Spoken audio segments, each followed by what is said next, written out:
वो बल समाज के कल्याण के काम आए, समाज के लिए विध्वंस करने के काम ना आए। हमारा बल लोगों को परेशान करने वाला ना हो, हमारा बल परेशान लोगों की सहायता करने वाला हो। साहब, हम लोगों की सहायता करें।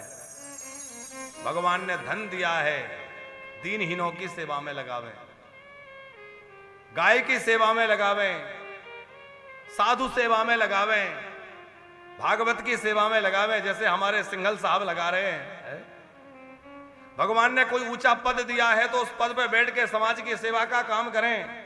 गरीबों की सहायता कितनी कर सकते हैं, किसी मजदूर की, किसी मजबूर की क्या हम लोग सहायता कर सकते हैं। भगवान ने हमें जो भी योग्यता दी है उससे हम कितना समाज का हित कर सकते हैं, कितना समाज का कल्याण कर सकते हैं, यही साथ जाएगा साहब। बाकी तो चाहे जितना कर लो वो सब यहीं का यहीं पड़ा रह जाएगा। सिंघल जी, हमें विदेश जाना हो, इंग्लैंड जाना है, अमेरिका जाना है, तो भारत की जो मुद्रा है वो वहां नहीं चलेगी। वहां के लिए हमें वहां के जिस राष्ट्र में जा रहे हैं वहां की करेंसी लेनी पड़ेगी। लेनी पड़ती है कि नहीं हरिओम? तो क्या करते हैं हम लोग, अपना पैसा यहां बैंक में जमा करते हैं और जहां जा रहे हैं वहां की करेंसी हमें मिल जाती है। तो जब इसी पृथ्वी पे एक देश की करेंसी दूसरे देश में नहीं चलती तो भैया यहां का पैसा, यहां का धन वहां कैसे चलेगा? जितना जोड़ रहे हो वहां चलेगा? कुछ नहीं चलेगा।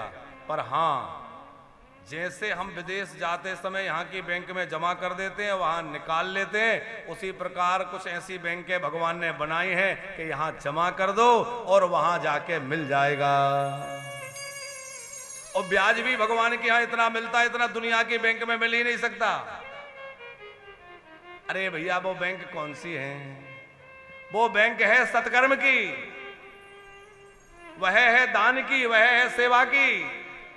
आप अपना धन सत्कर्मों में लगा दो, किसी दीनहीन की सेवा में, किसी जरूरतमंद की सेवा में, किसी भी निराश्रित की सेवा में, किसी गरीब बच्चे की पढ़ाई में, किसी गरीब की बेटी के विवाह में, भागवत में, यज्ञ में, मंदिर में, गौ सेवा, जहां भी कोई आपको अच्छा लगे और जहां आपको लगे कि यहां सेवा की आवश्यकता है वहां लगा दो।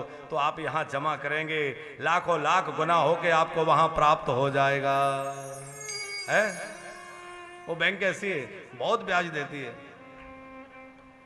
बलराम जी का नामकरण करने के बाद अब जो है यशोदा नंदन का नामकरण किया है।